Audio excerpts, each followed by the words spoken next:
참 잘 오셨습니다. 예, 여러분 오늘 너무 잘 오셨습니다. 예, 자, 평소에요 대화가 전혀 없는 가정이 있었어요. 어느 날 아들이 결혼한 지 얼마 안 됐는데 교회에서 이게 설교를 듣다가 이 아들이 큰 감동을 받은 거예요. 그래서 아들은 부모님 집으로 전화를 걸어요. 그러자 아버지가 전화를 받으셔요. 아들이 인사를 합니다. 아버지 잘 지내셨어요? 그러자 아버지가 그래 잘 지냈다. 너도 잘 지내지? 엄마 바꿔줄게. 바로 뭐 자초지종도 없이 그냥 엄마를 바꿔준다는 거예요. 그러자 아버지 엄마 말고요 아버지하고 얘기하고 싶어요. 그러자 아버지가 뭐라 하시느냐? 왜? 돈 필요하냐? 물어보시는 거예요. 아니라고, 그게 아니라고 하면서 아들은 아버지가 그 수고해서 자신을 대학에 보내주셨고 먹여 살리느라 그동안 힘드셨고 자기가 이만큼 자라서 가정을 이루게 된 거는 다 아버지 덕분입니다 하면서 이런저런 이야기, 감사하다고 이야기를 했어요. 그리고 아버지에게 이 감사하고 이 존경하는 마음을 전달을 했습니다.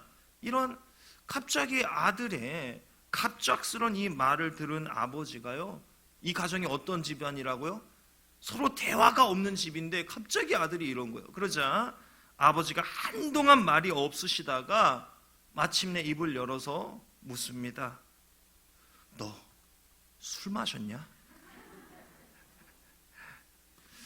본래의 캐릭터에서 벗어나서 이 따뜻한 말 한마디, 감사의 말 한마디, 속었던 자신의 모습에 대한 뉘우침을 했더니 어때요? 이게 정상이 아닌 걸로 보여지는 거예요. 그러나 우리 하나님은 우리 마음을 아시죠. 우리 본 그 속뜻을 아시죠. 진심을 아시고 진심을 받아주시고 진심을 알아주시는 분입니다. 여러분, 우리가 하나님께 진심을 보일 때가 언제입니까? 바로 감사와 회개, 이 마음을 나타낼 때가 아닐까요? 그럼 우리가 회개할 때 하나님은 어떤 모습을 하시는가? 내가 회개에 대한 하나님의 반응, 회개에 대한 하나님의 어떻게 보면 표현하면 보상. 자, 이 궁금증에 대한 답을 오늘 본문이 제시해주고 있습니다. 오늘 말씀은 지난 금요일 새벽에 나누었던 말씀이에요. 이게 새벽에만 나누고 더 이상 여러분 앞에 꺼낼 수 없다는 게 이게 너무 아깝고 아쉬워서 주일 아침에 다시 그 말씀을 꺼내서 여러분과 나누려고 합니다. 오늘 말씀에 의하면 회개는 회개하는 자에게 주어지는 보상이 있는데 그 가운데 우리는 한 가지에 대해서 우리가 살펴볼 거예요. 그게 뭐냐? 회개하는 자에게 주어진 보상은 죄 없이 함을 얻는다는 거예요. 사죄의 은총이 있다는 거예요.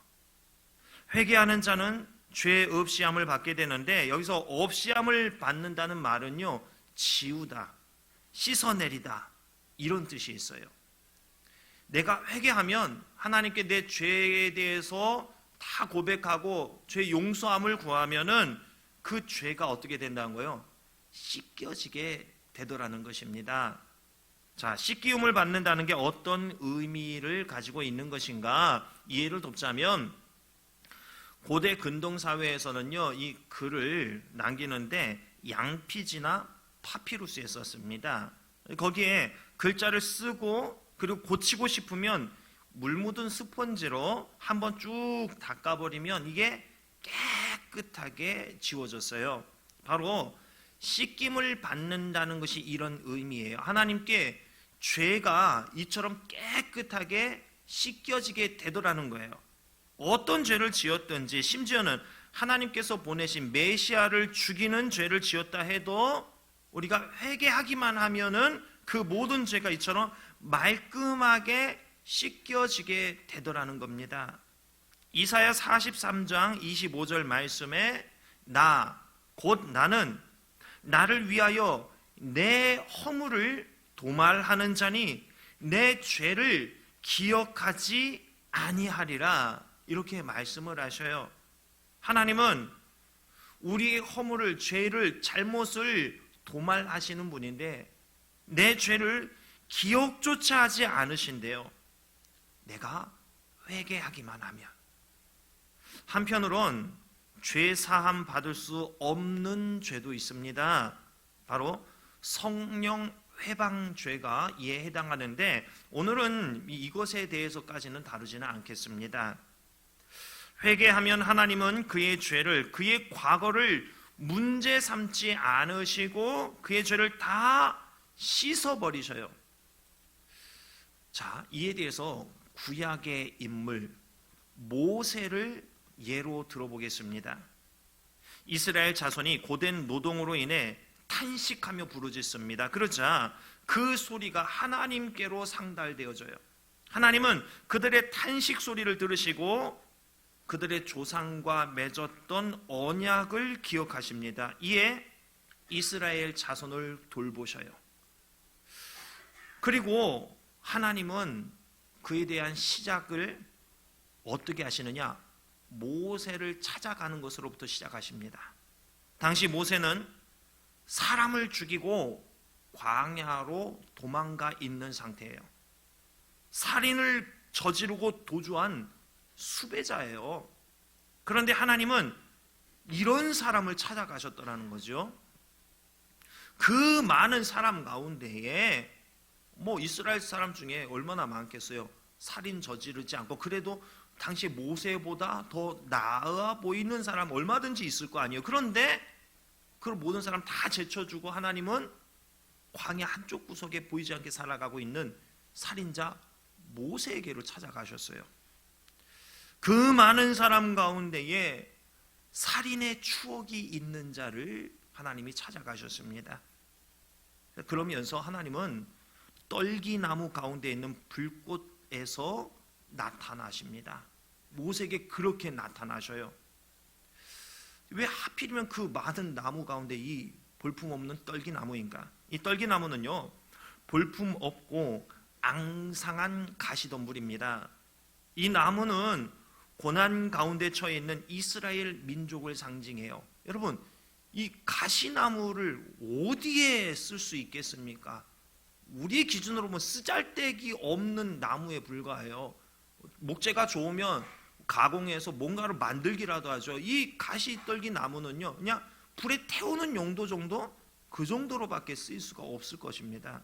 그런데 하나님은 이 비싸고 귀한 백향목이 아니라 무가치한, 아무도 관심을 주지 않는 떨기나무에 임재하셨어요. 뛰어난 문화와 지식을 갖춘 이방 나라가 아니라 애굽에서 노예로 지내고 있는 이스라엘 민족에게 임재하셨어요. 하나님이 나를 구원하신 것도 내가 그만한 일을 했다거나 그만한 가치가 있는 사람이기 때문이 아니에요. 하나님이 나를 선택하신 것이고 하나님의 이 신실하신 성품이 끝까지 나를 놓지 않고 하나님의 거룩한 백성으로 만들어 가시기로 작정하셨기 때문에 볼품 없는 나에게, 무가치한 나에게도 하나님이 임재하시는 거예요. 백향목도 되지 못하고 떨기나무와 같은 내가 뭐라고, 신실하신 성품으로 나를 놓지 않고 하나님의 백성으로 만들어 가시기로 하나님이 작정을 하셨어요. 하나님의 신실한 성품을 우리가 찬양하지 않을 수 없는 거지요. 하나님의 작정에 감사하지 않을 수 없는 거지요. 왜 나에게 이런 작정을 하셨는가? 우리로서는 알 수가 없어요. 왜 그 많은 사람 중에 나를 택하신 것이지? 하나님 왜 그래요? 알 수가 없어요. 허물과 죄로 주홍 같고 진홍같이 붉은 나인데 죄로 완전히 온 몸이 그냥 샤워가 돼가지고 이게 덕지덕지 뻘겋게 죄가 붙어있는 나인데 하나님은 그걸 기억하지 않으신대요. 예수 그리스도의 보혈로 다 씻어주신 다음에 이전에 그 죄가 덕지덕지 붙어있던 그 시뻘건 내 모습을 기억하지 않으신대요. 눈과 같이 희게, 양털과 같이 희게 해 주신답니다. 옆에 분에게 말씀해 주세요. 어머 새하얘라. 죄송합니다. 좀 간질간질하죠. 여러분은 그런 존재가 되신 거예요. 마치 파피루스에 쓴 이 잉크 자국을 물 묻은 스펀지로 쫙 닦아내면은 깨끗해지시. 마치 이 대리석으로 된 싱크대 거기 표면에 뭐 김치국에 뭐 다 이게 다 얼룩졌는데 행주를 몇 번 이렇게 다 가면은 깨끗해지는 것처럼 살인자 모세와 같은 나의 죄를 지워버리신다는 거죠. 그리고 그거를 기억하지 않으신대요. 회개하기만 하면. 여러분, 우리는 부부가 같이 지내고 아니면 가까운 사람과 이렇게 지내다 보면 어때요? 좀 뭔가 안 맞으면 예전에 그 잘못했던 거 또 끄집어내서 당신 예전에 이렇고 저고 또 끄집어내고 매번 그러잖아요. 그렇죠? 지겨울 정도로 이제 좀 잊을 법도 한데 그만 좀 찌를 법도 한데 마음에 안 맞으면 옛날에 잘못한 거 시컷 다 끄집어내서 너 이랬지 저랬지 이러잖아요. 하나님은 그러지 않으시더라는 거예요. 회개하기만 하면 지워버리신대요. 하나님은 살인자 모세를 찾아가셨습니다. 이는 모세와 다름없는 나를 찾아오셔서 그분의 일꾼이요 그분의 자녀 삼으신 사건과 동일한 거예요. 모세를 찾아가신 하나님의 모습을 통해서 나를 찾아오신 그 하나님을 우리가 느낄 수 있어야 돼요. 모세가 바로 우리의 모습이더라는 거예요. 우리는 모세 이야기를 읽지만 그것은 모세 이야기만이 아니라 바로 나의 이야기가 되더라는 것이죠. 하나님이 모세를 찾아가신 이야기가 진행되는 것을 통해서 거기에 담긴 의미를 좀 살펴보겠습니다. 하나님이 떨기나무 가운데서 모세를 부르십니다. 모세야, 모세야. 하나님의 부르심에 모세는 응답하지요. 내가 여기 있나이다. 하나님의 이 부르심에 즉각적으로 응답을 한 거예요. 자, 내가 여기 있나이다. 이것은요, 제가 여기 있습니다. 말씀하시면 제가 겸손히 하나님의 말씀에 따르겠습니다. 이런 의미가 있는 표현이에요.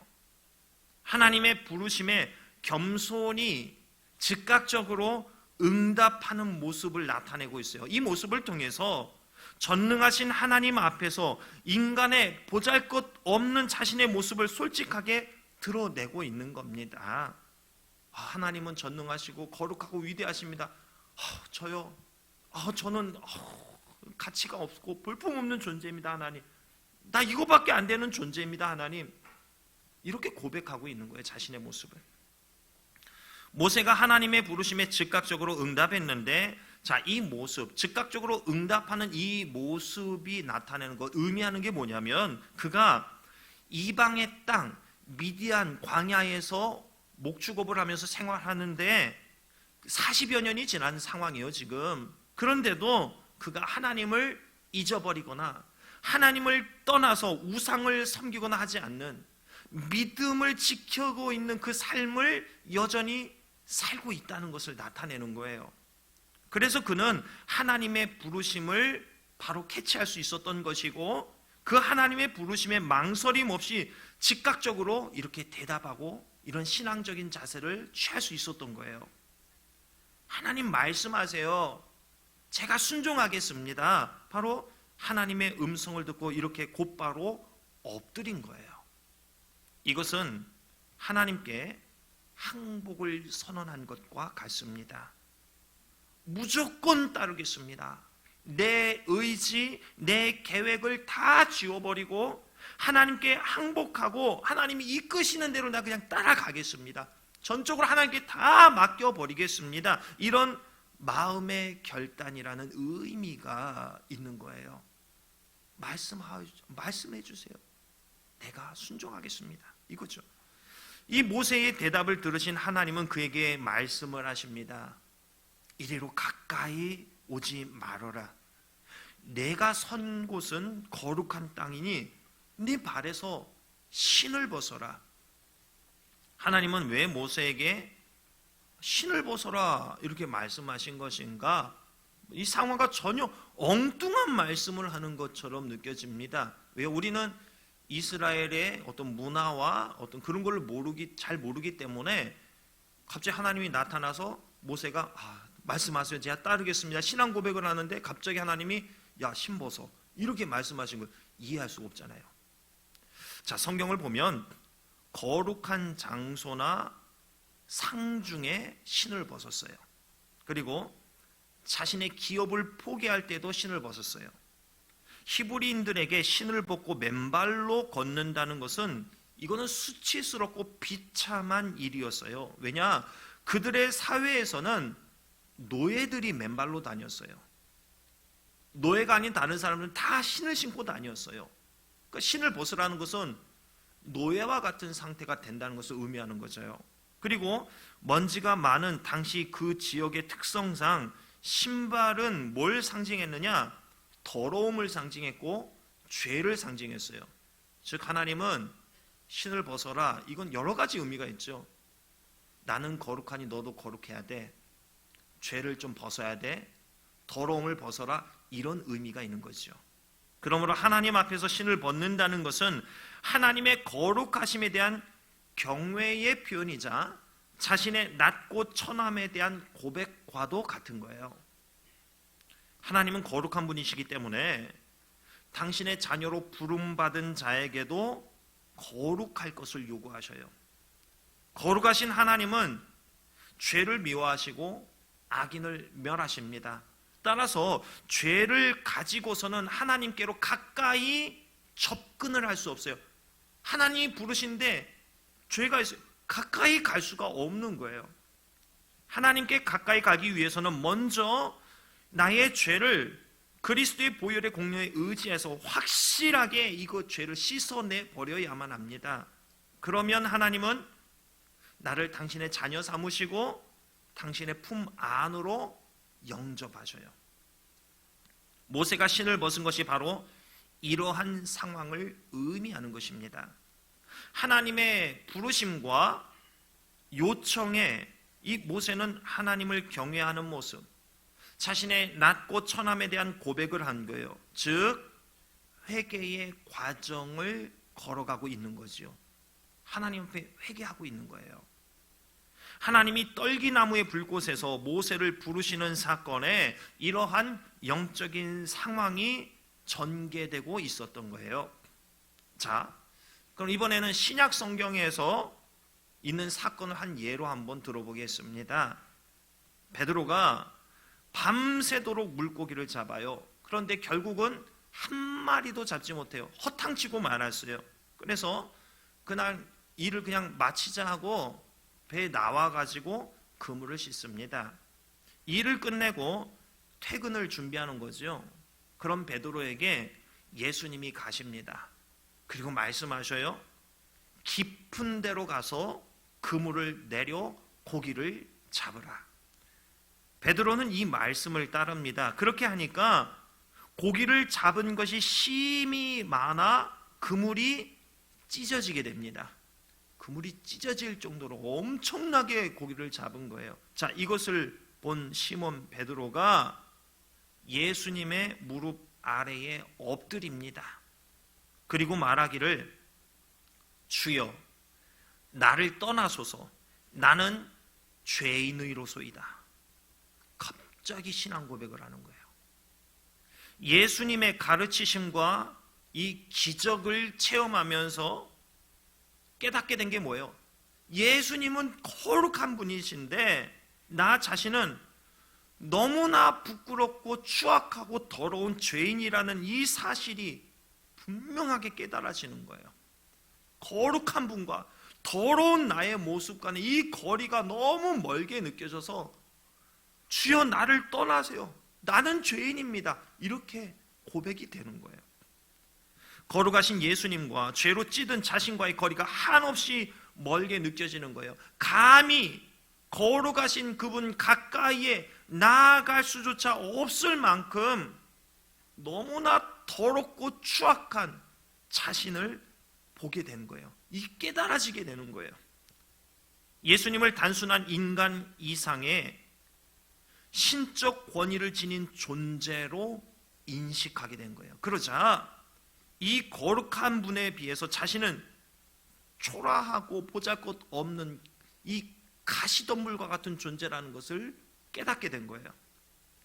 신적 권위를 지니신 예수님의 존재를 인정하는 순간 거룩하신 예수님과 온통 죄악으로 오염된 자기 자신 사이에 놓여있는 극복할 수 없는 차이를 극명하게 인식하고 자신을 죄인이라 고백할 수밖에 없었던 겁니다. 하나님은 우리를 부르실 때 그분의 거룩함을 보여주십니다. 그리고 우리의 죄인된 모습을 깨닫게 해줘요. 내게 있는 살인자 모세의 모습을 깨닫게 하셔요.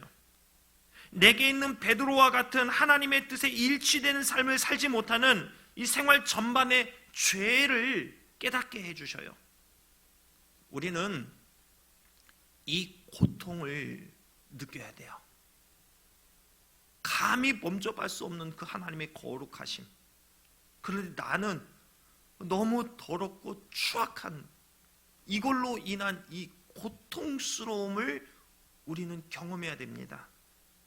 거룩하신 하나님께 도저히 나아갈 수 없는 죄인된 나의 모습, 나의 이 한계로 인해서 고통을, 두려움을 느껴야 하는 거죠.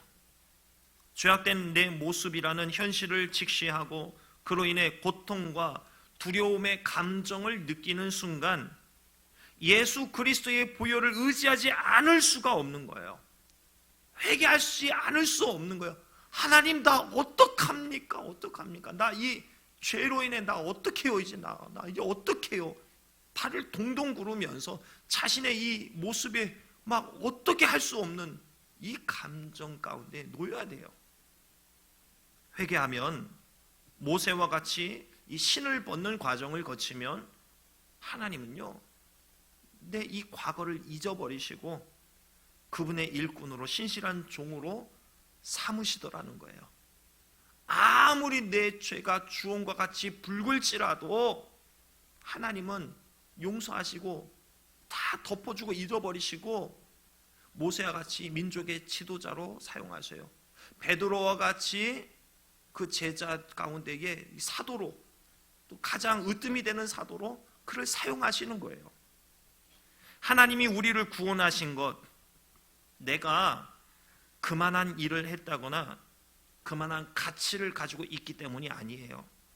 하나님이 나를 선택하신 것이고 하나님의 신실하신 성품이 끝까지 나를 놓지 않고 하나님의 거룩한 백성으로 만들어 가기로 작정하셨기 때문이에요. 이 얼마나 감사한 일입니까?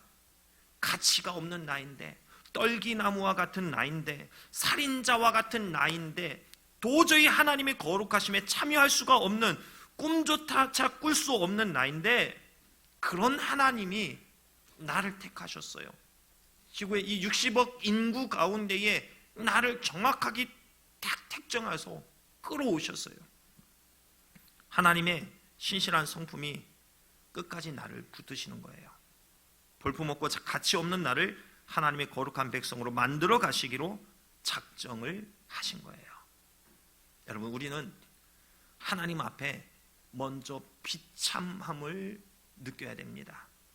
바닥까지 날아가서 더러운 가운데 뒹굴고 있는, 마치 돼지우리의 똥밭에서 뒹굴고 있는 것 같은 나 자신을, 비참한 내 모습을 알아야 돼요. 회개를 통해서 하나님은 다시 나를 회복해 주십니다. 그리스도인으로서, 하나님의 자녀로서의 자존감을 회복해 주십니다. 자신감 있는 담대한 삶을 허락하십니다. 우리는 여기까지 나아가야 하는 거예요. 여러분, 회개한 자에게 주어지는 보상, 죄 없이 함을 받는다.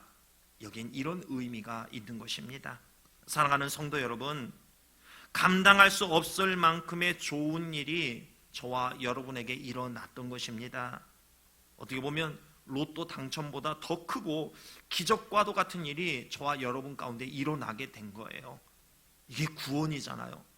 회개를 통해 구원함을 받게 되는 거잖아요. 천국 시민권을 획득하게 되는 거잖아요. 이거요, 돈으로 살 수 없어요. 애써도 이거 획득할 수 없어요. 그런데 하나님이 웬일입니까? 우리는 너무나 운이 좋은 거예요. 내 의지와 상관없이 나를 택정하셔서 이 권한을 주신 거예요. 옆에 분에게 다시 한번 얘기해 주세요. 땡 잡았습니다. 그렇죠. 이 놀라운 일이 일어났어요. 아무리 노력하고 기도하고 애써봐도 거룩하신 하나님을 닮아간다는 것이 하늘의 별 따기와 같습니다. 자꾸만 내 속에서 이 구정물 같은 마음이 올라오고요, 세상을, 사람을 아름답게 보기보다는 왼수로 보고요, 악한 마음을 품게 돼요. 여러분 어떡합니까? 예배를 통해 거룩하신 하나님을 느끼고 깨닫고 체험하시기 바랍니다. 예배의 자리가 바로 이런 자리예요. 그리고 나의 주홍과 같은 죄를 진홍과 같이 붉은 모습을 직시할 수 있기 바랍니다. 도저히 메울 수 없는 죄와 거룩함의 이 간격으로 인해 머리를 쥐어뜯고 바닥을 대굴대굴 구르는 고통을 체험하시기 바랍니다. 그게 나를 떠나소서 나는 죄인이로소이다, 이 고백의 상태인 거예요. 내 신을 벗으라라는 하나님의 음성이 들려지는 순간이에요. 왜 우리가 즐겁지 못하고 고통스러운 날을 보내고 있는 것인가? 회개로 인한 새 삶을 누리지 못하기 때문입니다. 회개는 새 삶을 시작하게 해줍니다.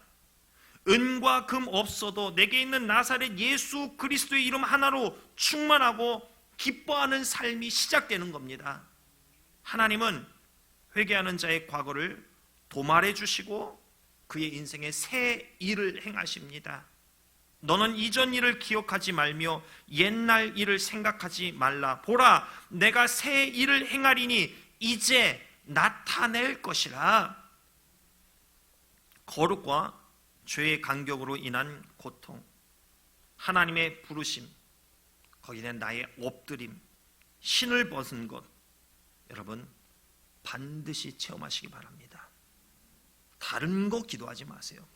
바로 이런 영적 체험을 하게 해달라고 구하세요. 그리하여 과거를 지워버리시고 새 삶을 인도해 가시는 하나님으로 인해 매일 능력의 삶을, 기쁨의 삶을, 감사의 삶이 넘치기를 주님의 이름으로 축원합니다. 기도하겠습니다.